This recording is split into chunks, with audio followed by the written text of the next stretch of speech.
Assalamualaikum warahmatullahi wabarakatuh. Kembali lagi dengan saya Fatmawati. Sebelumnya izinkan saya memperkenalkan diri saya dulu. Saya bernama Fatmawati yang seperti yang sudah saya sebutkan.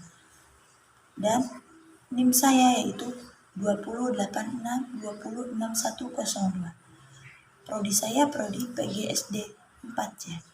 Dan sekarang saya akan membahas tentang bisnis model kanvas. Sebelum saya menjelaskan apa itu bisnis model kanvas, kita perlu tahu dulu pengertian dari bisnis model kanvas. Bisnis model kanvas ialah suatu kerangka kerja yang membahas model bisnis yang disajikan dalam bentuk visual. Untuk penjelasan lebih lanjutnya, kita cek video berikutnya. Di sini saya akan memperkenalkan produk saya yaitu berupa bakso. Bakso yang saya produksi bukan hanya bakso kuah, melainkan ada bakso tusuk juga. Selain itu, bakso juga bisa dimakan dalam acara keluarga, hajatan, atau kumpul bareng teman. Oke, yang pertama itu customer segment. Customer segment sendiri yaitu pelanggan mana yang menjadi sasaran atau target bisnis kita. Customer segment saya sendiri yaitu ada remaja, anak-anak, orang tua, bahkan semua kalangan pun bisa saya targetkan untuk target bisnis saya. Yang kedua itu ada value proposition, yaitu nilai keunggulan antara bisnis saya dengan bisnis yang lainnya. Keunggulan dari bisnis saya sendiri, yang pertama punya khas dari bakso tersebut. Ada cita rasa khas tersendiri yang bisa membedakan antara bisnis saya dengan bisnis yang lain. Yang selanjutnya ada dari bisnis bakso saya itu tidak memakai bahan pengawet apapun, dijamin bisnis saya bakso yang saya buat itu dijamin benar-benar higienis dan steril, tidak menggunakan bahan pengawet apapun. Yang selanjutnya yaitu bisa dengan kuah atau tusuk. Biasanya jika bakso-bakso sendiri itu hanya bisa dengan kuah, tapi di bisnis saya atau di bakso yang saya jual itu bisa menggunakan mau pakai tusukan atau bakso kuah. Selanjutnya ada menggunakan daging asli. Saya di bisnis saya atau bakso yang saya buat itu asli, menggunakan daging asli.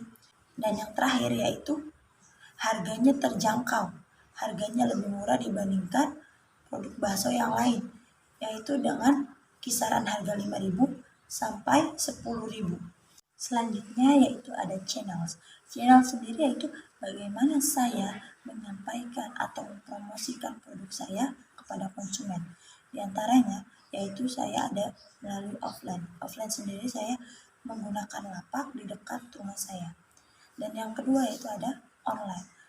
Online sendiri yaitu saya mempromosikan produk saya melalui media sosial berupa WhatsApp, Facebook, Instagram maupun TikTok. Yaitu ada revenue stream, yaitu saya memperoleh pendapatan dari pelanggan. Elemen ini harus dimanfaatkan semaksimal mungkin untuk mendapatkan pendapatan bisnis yang maksimal. Jangan sampai ada produk-produk atau bahan-bahan yang terbuang. Kira-kira produk dan bahan ini bisa sama-sama dimaksimalkan agar bisa meningkatkan pendapatan dari bisnis saya yang saya buat ini. Selanjutnya yaitu ada key research. Key research sendiri itu ada 3 unsur. Yang pertama tempat produksi.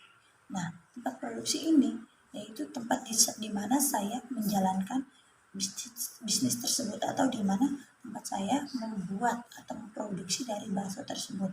Seperti ada di rumah atau alat-alat yang untuk membuat bakso. Yang selanjutnya itu ada ide bisnis atau brand dan beberapa kerjasama yang saya lakukan agar dapat berjalan lancar bisnis bakso yang saya jalankan sekarang. Dan yang terakhir yaitu ada finansial atau modal. Modal adalah pengeluaran yang saya keluarkan untuk menghasilkan bakso atau bisnis bakso yang saya lakukan sekarang. Yaitu ada customer relationship, yaitu hubungan konsumen.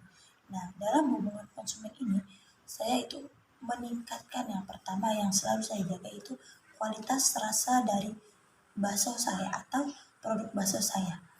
Dan yang kedua yaitu bahan-bahan yang segar yang selalu saya jaga. Dan yang ketiga itu promo-promo.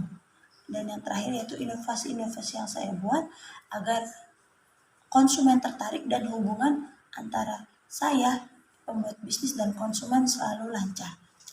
Selanjutnya yaitu ada key activities atau aktivitas yang dilakukan. Nah, untuk aktivitas yang dilakukan yang pertama yaitu saya membeli bahan baku. Dan yang kedua saya memproduksi. Ketiga saya memasarkan atau pemasaran. Dan yang terakhir saya penjualan. Selanjutnya yaitu ada key partnership atau kerjasama. Saya bekerja sama dengan yang pertama dengan pemasok daging untuk membuat bahan baku dari bakso. Yang kedua yaitu saya kerjasama dengan tukang giling bakso. Yang ketiga yaitu saya bekerjasama dengan pemasok sayuran. Yang keempat yaitu saya bekerjasama dengan pemasok bumbu-bumbu untuk rasa dari bakso. Dan yang terakhir saya bekerjasama dengan pemasok bihun. Untuk elemen yang terakhir sendiri yaitu ada cost structure atau struktur biaya. Struktur biaya yaitu tidak kalah pentingnya dengan yang tadi tentang modal atau pengeluaran. Struktur biaya sendiri yaitu saya ada pertama biaya produksi, yang kedua ada biaya operasional, yang ketiga ada biaya pemasaran, dan yang terakhir ada biaya tetap. Mungkin sekian dari saya tentang penjelasan bisnis model kanvas ini. Kurang dan lebihnya mohon maaf. Wassalamualaikum warahmatullahi wabarakatuh.